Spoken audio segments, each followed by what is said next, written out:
Assalamualaikum warahmatullahi wabarakatuh. Halo, perkenalkan, nama gue Muhammad Faisal, bisa dipanggil Isal, karena teman-teman gue manggilnya ada yang Faisal, Isal, ataupun Muhammad Faisal lengkap tuh. Gue mahasiswa program studi bimbingan dan konseling UNJ angkatan 2018. Ya, artinya gue sekarang semester 4. Gue juga sebagai ketua Badan Eksekutif Mahasiswa Prodi Bimbingan Konseling 2020. Dalam podcast ini, gue gak bakal sendiri nih. Gue bakal ditemenin sama teman gue yang luar biasa. Hai, gue Muhammad Maulana Wildan, biasa dipanggil Idan. Sama, gue juga mahasiswa BK angkatan 2018 dan semester 4 juga pastinya. Kalau gue di sini sebagai Kepala Departemen Advokasi Sosial BEM PBK 2020. Jadi di sini gue yang bakal nemenin Isal buat ngobrol di podcast ini. Oh iya, gue mau ngucapin juga selamat untuk teman-teman dan adik-adik yang udah lulus di program studi bimbingan konseling melalui jalur SNMPTN, dan juga semangat terus untuk yang sedang berjuang di UTBK dan jalur mandiri ya. Semangat buat kalian, semoga diberikan kelancaran. Nah, yang masih bingung soal milih jurusan juga, jangan salah pilih jurusan, pilih BK aja. Oke, tapi sebelum kalian milih jurusan dan kalian masih kepo sama jurusan bimbingan dan konseling, alangkah baiknya kalian dengerin podcast ini sampai selesai. Sebelum kita lanjut ke bahasan yang lebih jauh lagi, gua di sini mau menceritakan pengalaman gua masuk bimbingan konseling. Dan kebetulan juga nih, gua di sini sama Wildan itu berbeda jalur masuknya. Dari itu kita tanya-tanyain langsung dah ke Wildan, gimana sih ceritanya dulu sampai akhirnya Wildan masuk bimbingan konseling dan memilihnya gitu. Oke, berarti nih sedikit cerita ya. Dulu gue tuh benar-benar gak kepikiran soal BK. Serius dah. Jadi baru niat masuk itu tuh pas semester 2 kelas 12. Dan itu pun guru BK gue yang rekomendasiin. Karena waktu itu gue bingung banget kan, mau milih biologi, cuma IPA gue jelek gitu. Tapi gue anak IPA gitu. Jadi dari IPA, belajar SBM, terus belajar IPS juga, berarti kan nyimpang. Dan akhirnya ya udah dapetnya bimbingan dan konseling UNJ. Walaupun mimpi gue tuh banyak ke kriminologi UI. Jadi gue milih tuh kriminologi UI dulu, baru abis itu langsung bimbingan konseling UNJ. Abis itu psikologi. Kebalikan. Kayak gitu sih, jadi kayak apa namanya, agak aneh aja ya kan.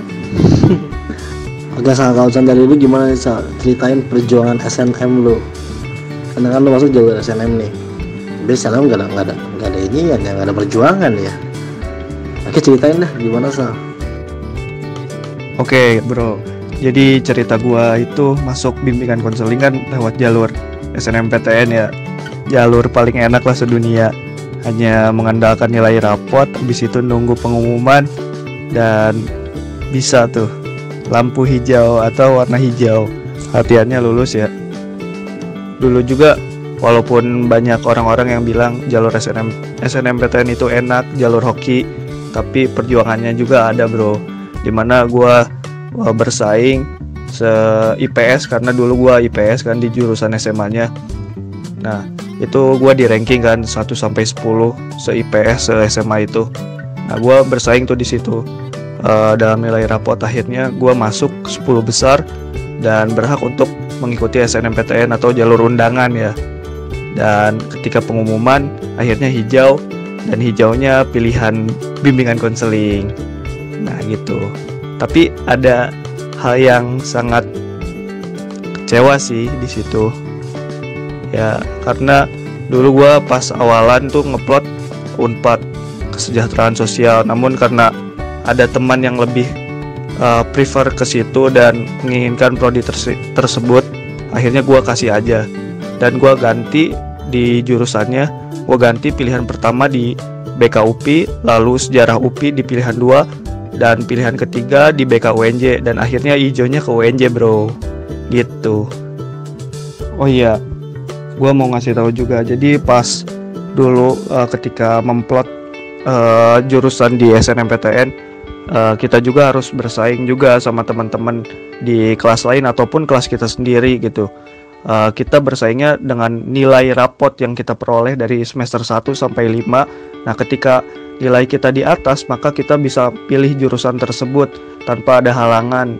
Walaupun sama dengan teman kita, tapi kita bisa memenangkannya gitu, pilihan tersebut.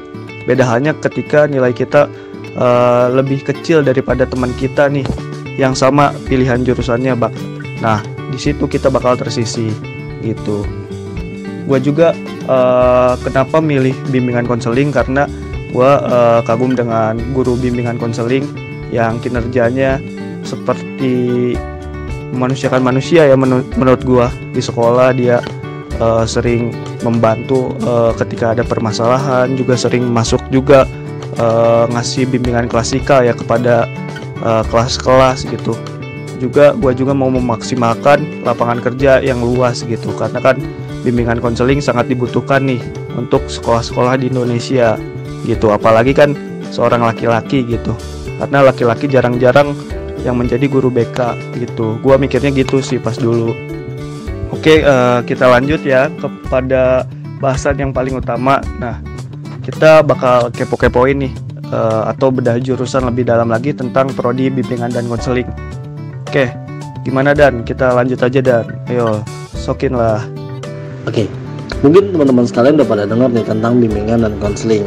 Tapi mungkin kalian masih banyak yang belum tahu apa itu sebenarnya bimbingan dan konseling. Coba Sal, bisa jelasin nggak Sal? Apa sih sebenarnya bimbingan dan konseling itu?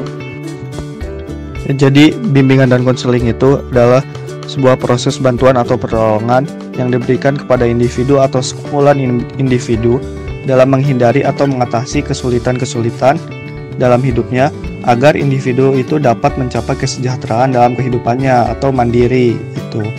Juga bimbingan konseling itu adalah ilmu antara pedagogis dan psikologis. Jadi kita berada di tengah-tengahnya gitu, Bro.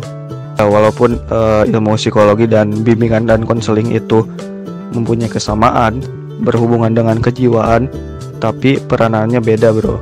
Kalau psikologi berhubungan dengan kejiwaan manusia yang dibawa sejak lahir dan terjadi secara alami, yang prakteknya di dalam kehidupan sehari-hari, yang menggambarkan dengan tingkah lakunya atau istilahnya bahasa tubuh gitu. Sedangkan bimbingan dan konseling yaitu berhubungan dengan membimbing seseorang atau mengarahkan atau memberikan jalan keluar dari masalah yang dihadapinya, seperti tidak menyimpang dari perbuatan yang tidak seharusnya dia lakukan gitu. Jadi untuk memandirikan manusia itu sendiri. Jadi sebagai konselor dirinya sendiri gitu.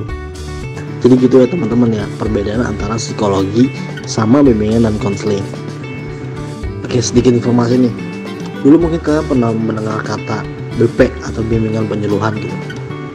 Jadi itu dulu tuh BK itu namanya BP, bimbingan penyuluhan, dan pada tahun 1994 diganti jadi BK, yaitu bimbingan dan konseling. Pada tahun 1994 ini tuh BK mulai ada pergerakan nih, jadi lebih kuat gitulah, karena di salah satu kurikulum 1994 itu ada ketentuan di mana satu guru BK itu akan menangani 150 siswa kayak gitu.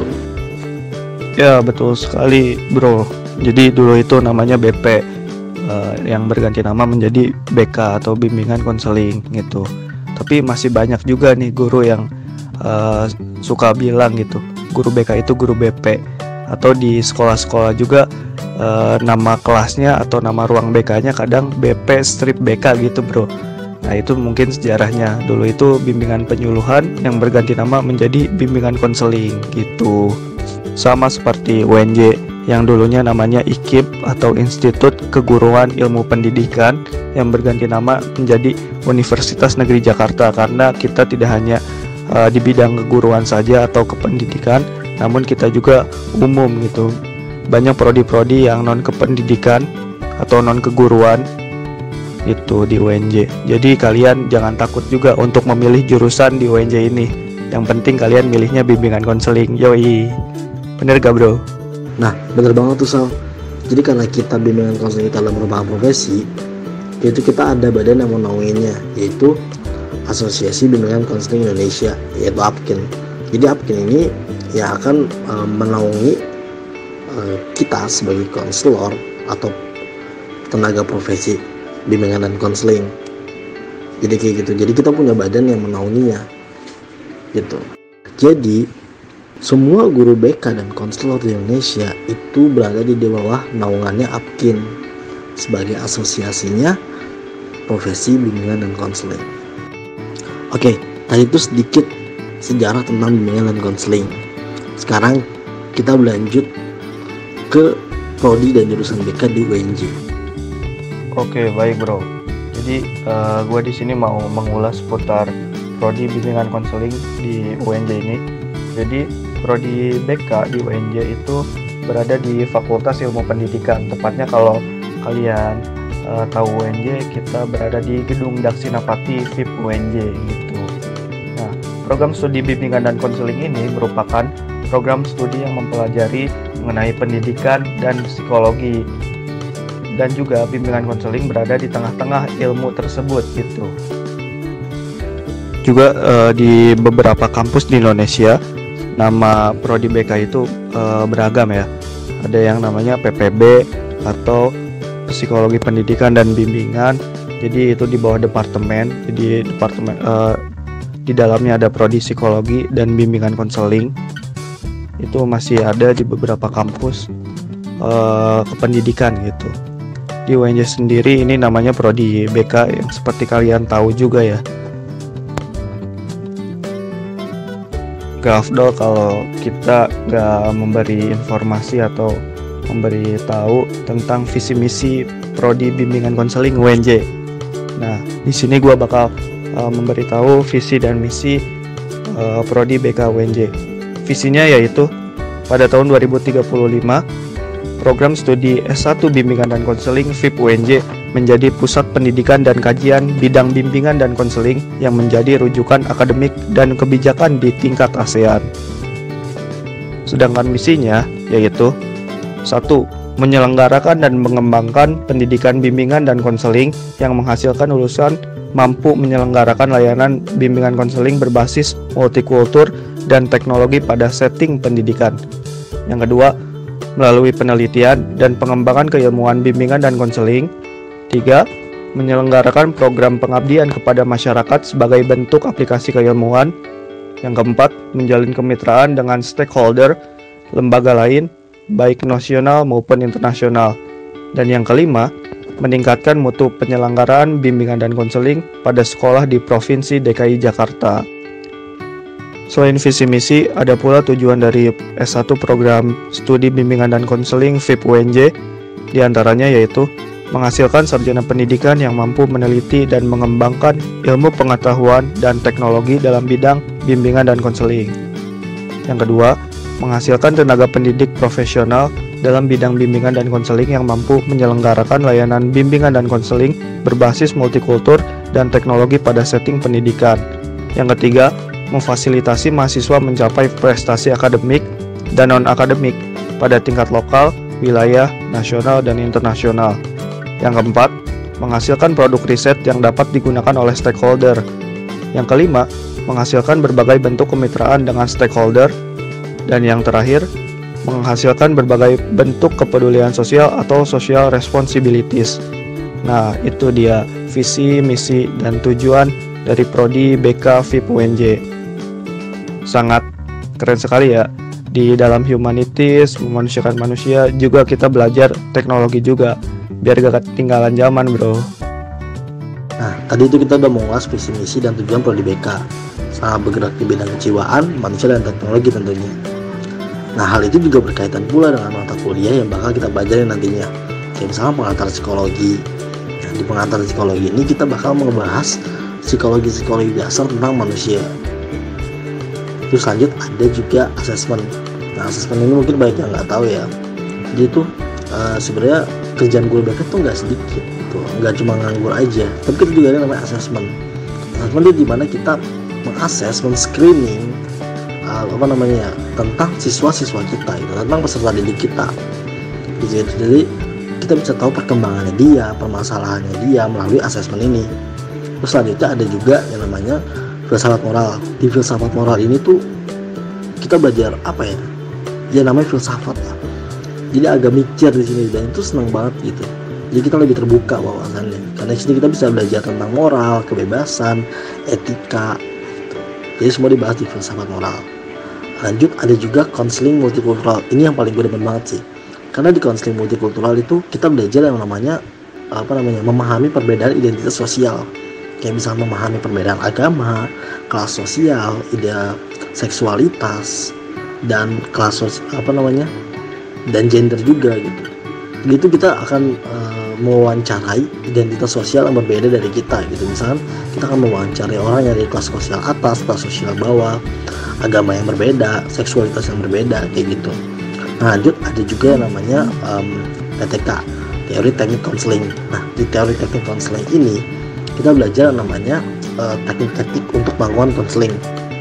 Jadi itu sebenarnya untuk melakukan konseling itu banyak banget tekniknya. Gak cuma 1, 2, 3. Jadi tergantung dengan masalahnya. Karena kita ngeliat masalah orang kan banyak banget gitu kan. Jadi ya lihat dari situ juga. Terus lanjut juga setelah dari TTK itu lanjut ke PKI, yaitu praktik konseling individu. Jadi itu segala mata kuliah yang pelajaran-pelajaran yang dipelajarin di TTK ini itu nanti dipraktekin di PKI, yaitu praktik konseling individu. Jadi di PKI ini kita benar-benar melakukan konseling gitu dengan mencari konselingnya. Jadi konseling itu ya orang yang bakal kita konseling atau peserta didiknya gitu kan. Jadi kita benar-benar melakukan konseling, kita melakukan assessment terutama ya. Masih assessment sih tahapnya. Jadi kita masih mencari masalah-masalah dari orang tersebut kayak gitu. Wah, itulah yang kita bakal pelajari ketika kita masuk di prodi bimbingan dan konseling, dengan mata kuliah yang sangat luar biasa dan sangat bermanfaat juga untuk membantu kita juga sebagai nantinya profesi guru BK ataupun konselor gitu. Nah, di semester 5 pun kita bakal merasakan dilema atau bingung untuk memilih sesuatu, karena di semester 5 ini kita bakal menentukan pilihan peminatan kita. Karena di prodi BK itu ada 2 peminatan, yaitu peminatan bimbingan konseling keluarga dan peminatan bimbingan konseling nafza gitu. Nah, kita bakal memilih tuh untuk semester 5 dan semester 6.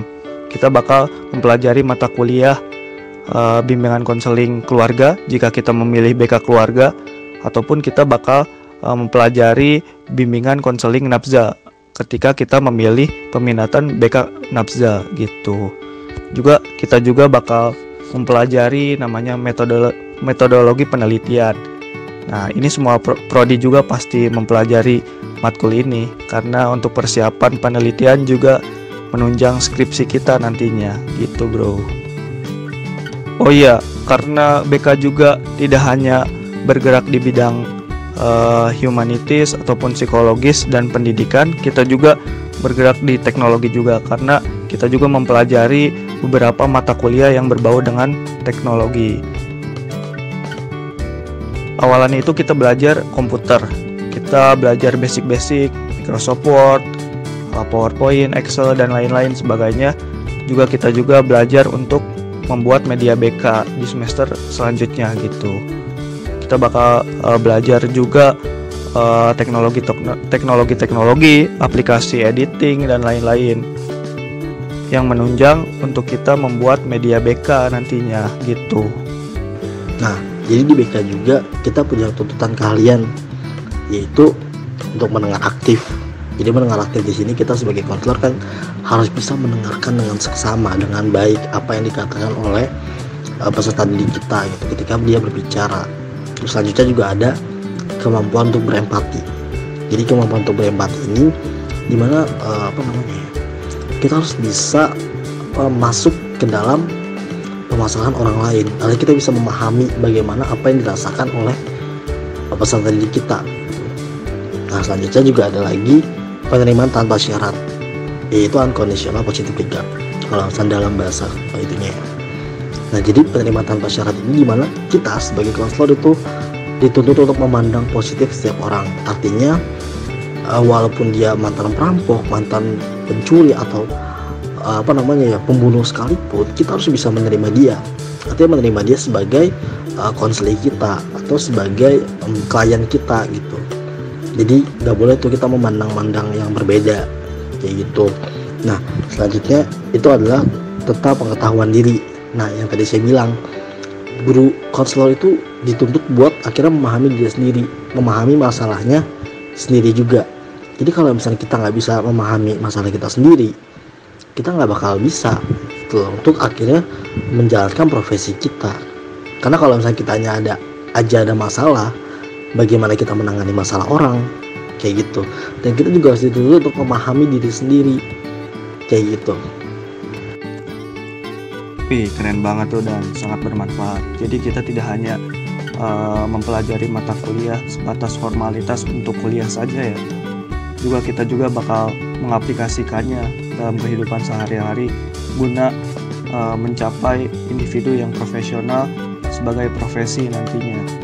Kita bakal menerapkannya ketika nantinya kita menjadi guru BK ataupun konselor ataupun bahkan yang lainnya gitu. Nah bener banget tuh Sal.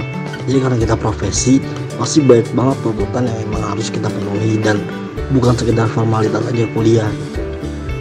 Oke, kita lanjut ke fasilitas. Nah, di BKV UNJ ada fasilitas apa aja Sal? Kasih tahu. Oke, untuk fasilitas di prodi bimbingan konseling itu ada banyak ya. Cukup juga untuk menunjang kebutuhan para mahasiswa nantinya. Oke, di prodi BK ini fasilitasnya ada lab konseling individu, lab konseling kelompok, lab komputer, ruang baca, dan juga tentunya ruang kelas, bro. Oh iya, mengenai ruang baca ini, jadi kita kayak punya perpus prodi sendiri loh. Itu only one, hanya di BK gitu, di fakultas kita gitu, di FIP. Dan juga tidak hanya fasilitas gitu yang disediakan oleh prodi bimbingan konseling, juga prodi bimbingan konseling itu menyediakan layanan juga. Di antaranya juga ada home visit. Jadi koordinator program bimbingan dan konseling FIP-UNJ atau dosen PA kita atau penasihat akademik secara khusus memberikan layanan home visit pada mahasiswa yang bermasalah gitu. Lalu ada juga konsultasi. Dosen memberikan layanan konsultasi untuk mahasiswa program studi bimbingan konseling terkait masalah akademiknya, pribadi sosial, karir, dan mahasiswa juga dapat mengakses layanan konsultasi dengan dosen melalui dosen penasehat akademik atau dosen PA gitu. Juga ada monitoring juga, bro. Jadi koordinator BK ini atau koordinator program studi BK FIP-UNJ melakukan monitoring pada studi mahasiswa. Jika ditemukan permasalahan, maka koordinator program studi akan memberikan surat teguran kepada dosen penasehat akademik dengan surat keterangan pada dosen pengampu mata kuliah. Dan yang terakhir adalah konseling. Mahasiswa yang mengalami permasalahan dapat mengajukan layanan konseling pada dosen penasihat akademik. Selain itu juga tersedia unit pelaksanakan teknis pelayanan bimbingan dan konseling atau UPTLBK yang juga kita juga pada tahu gitu untuk mahasiswa, yang memberikan pelayanan konsultasi dan konseling bagi mahasiswa yang memiliki masalah secara psikologis ataupun akademiknya gitu. Tidak hanya untuk mahasiswa BK, namun untuk seluruh mahasiswa UNJ, bahkan stafnya juga boleh. Nah, banyak banget kan tuh fasilitas-fasilitas di BK FIP UNJ. Nah, selanjutnya apa sih Sal prospek-prospek kerja yang bisa diambil oleh lulusan S1 bimbingan dan konseling? Oke, untuk prospek kerja mungkin ini yang sangat dinantikan dan yang dicari gitu ketika seorang siswa melanjutkan pendidikan tingginya atau kuliah gitu. Yang dicari kan prospek kerjanya, karena sebagai penunjang karir ke depannya juga kan. Di bimbingan konseling juga kita belajar teori karir, teman-teman. Kita bisa mempelajari karir apa yang pas dan cocok untuk individu nantinya gitu. Disesuaikan dengan bakat dan minatnya gitu. Oke, di bimbingan konseling sendiri prospek kerjanya itu banyak. Kita utamanya menjadi guru BK karena kita kan di bidang keguruan kan, kita pastinya menjadi guru BK. Lalu kita bisa menjadi konselor, itu konselor pendidikan maupun konselor di lembaga rehabilitas gitu. Karena kan kita ada peminatannya gitu tadi, BK Napza gitu. Kita bisa menjadi konselor rehabilitasi di sebuah lembaga rehabilitas seperti BNN. Juga kita juga bisa menjadi hipnoterapis. Tak hanya lulusan psikologi juga yang bisa menjadi hipnoterapis. Anak BK juga memiliki kesempatan yang sama. Tentu harus melanjutkan pendidikan ke jenjang lebih tinggi, termasuk mengikuti berbagai pelatihan agar bisa menjadi hipnoterapis handal gitu. Yang selanjutnya kita menjadi PNS, pegawai negeri sipil gitu bro. Lalu kita juga bisa membuka jasa layanan tes psikologi gitu. Dan juga yang terakhir nih, kita bisa menjadi wirausahawan gitu. Dan masih banyak lainnya. Tergantung minat dan bakat kita dan kedepannya kita mau seperti apa. Walaupun kita berada di keguruan gitu, pendidikan, bimbingan dan konseling gitu bro. Nah, udah paham kan sekarang bahwa lulusan S1 BK itu bukan cuma jadi guru BK aja, tapi banyak banget pekerjaan dan profesi yang bisa kita jalanin. Nah, dan di BK juga kan banyak banget opini-opini yang beredar di masyarakat gitu kan. Salah satunya adalah BK adalah polisi sekolah. Itu banyak banget yang mengira seperti itu. Padahal kita di BK itu ya itu tadi, kita harus bisa berempati, penerimaan tanpa syarat. Ya gitu. Jadi tuh mindset guru BK tuh nggak kayak gitu. Kita justru harusnya jadi teman curhat buat para peserta didik. Kita harus jadi bisa menangani masalah peserta didik, bukan hanya sekedar menghukum. Jadi karena mindset orang tuh takut dengan guru BK gitu kan, dibawa ke ruang BK dikit disangka ada masalah atau apa. Enggak, padahal ada yang namanya kita bimbingan, yaitu bisa jadi kita akan melakukan bimbingan kayak gitu, kayak misalkan tentang jurusan, tentang apapun lah bimbingannya itu, tentang minat dan bakat, eskul, itu bisa kayak gitu. Jadi di BK bukan hanya tukang hukum, dan menghukum juga bukan hukum yang bukan hukum yang benar-benar hukum, tapi kita mencari masalahnya dulu gitu. Kita memandang positif dia, bahwa mungkin dia ada sesuatu yang membuat dia misalkan contoh kasus adalah siswa yang terlambat terus nih. Mungkin orang-orang berpikir bahwa dia akan diomelin guru BK atau apa, padahal kita sebagai guru BK itu akan memandang melihat dulu latar belakangnya. Jadi apa yang membuat dia sebenarnya terlambat, jadi bagaimana terlambat itu bisa terjadi kayak gitu. Jadi bukan ngomel-ngomel, bukan atau apa gitu. Jadi ya gitu, kita akan mencari tahu dulu sebelum akhirnya kita berarti menilai kayak gitu. Nah benar banget bro, kadang banyak mindset yang masih salah gitu tentang guru BK tersebut gitu. Banyak orang yang memiliki pandangan atau stigma buruk lah tentang guru BK. Nah, dikatain guru BK gabut, di ruang BK aja gitu, gak ada kerjaan, kerjaannya diam gitu, menghadap laptop gitu. Padahal nggak seperti itu bro, kita banyak tugas juga kok. Antaranya kan kita juga memberikan layanan juga ketika kita berada di lembaga pendidikan atau misalnya seperti sekolah, kita harus secara fullness gitu memberikan pelayanan, yaitu pelayanan bimbingan maupun konseling gitu, bimbingan klasikal ke setiap kelas. Juga membuat RPL itu tidak mudah bro, membuat rancangan pembelajaran ke depan itu tidak mudah gitu. Kita juga harus mengakses apa aja yang harus dibutuhkan gitu untuk peserta didik nantinya gitu. Juga hal menarik lainnya, guru BK nih, seputar guru BK itu mampu memahami peserta didik, karena peserta didik pada dasarnya masih belum jauh dari karakter labilnya gitu. Sehingga jika sebagai calon guru BK ataupun konselor akan diberikan arahan untuk memahami karakter dan bagaimana cara menyikapi atau berkomunikasi secara efektif dengan murid yang berbeda karakter gitu. Karena kita juga dibekali dalam perkuliahan untuk memiliki kemampuan memahami karakter seseorang gitu. ilmu tentang konseling ini tidak melulu hanya dibutuhkan untuk di dunia pendidikan saja. Dalam kehidupan sehari-hari kita pun kita membutuhkannya untuk bisa memahami karakter orang-orang di sekeliling kita. Nah, dari pemahaman tentang karakter orang lain, maka akan terjalin hubungan yang lebih baik karena adanya rasa saling memahami itu. Di lain hal juga, kita bisa menjadi pendidik yang baik.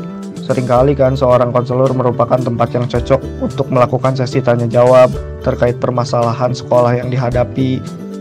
Artinya, kita sebagai konselor nantinya bisa menjadi guru favorit gitu, bro.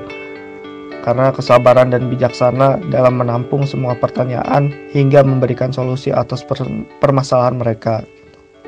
Pokoknya guru BK ataupun konselor nantinya sangat bermanfaat dan sangat membantu untuk orang lain atau individu, bahkan utamanya untuk peserta didik, murid kita nantinya. Kita bakal memberikan solusi atau rekomendasi terkait permasalahan ataupun lanjutan karirnya ke depan gitu. Buat teman-teman sekalian nih yang tadi kepo dengan bimbingan dan konseling, sekarang udah jelaskan apa sih prodi BK itu dan gimana sih dunia BK itu, terutama BK di UNJ.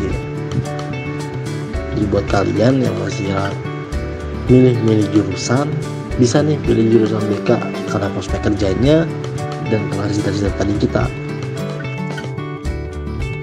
Bener banget nih, dan kita udah tak terasa ya panjang lebar menjelaskan dan memberikan informasi seputar prodi bimbingan konseling gitu. Nah, dari gua sih sedikit saja mau menyarankan untuk teman-teman atau adik-adik yang masih berjuang gitu. Kalian jangan ragu untuk memilih jurusan apa yang kalian inginkan. Kalian tetap maju ke depan. Buktikan kalau kalian bisa. Never give up, fix mistakes, and keep stepping. The happiness will come when you are able to make other people happy. Nah, itu yang diajarkan oleh dosen kita di BK gitu, bro. Jadi kita jangan pernah menyerah, perbaiki kesalahan, dan teruslah melangkah. Kebahagiaan akan datang ketika Anda mampu membuat orang lain bahagia.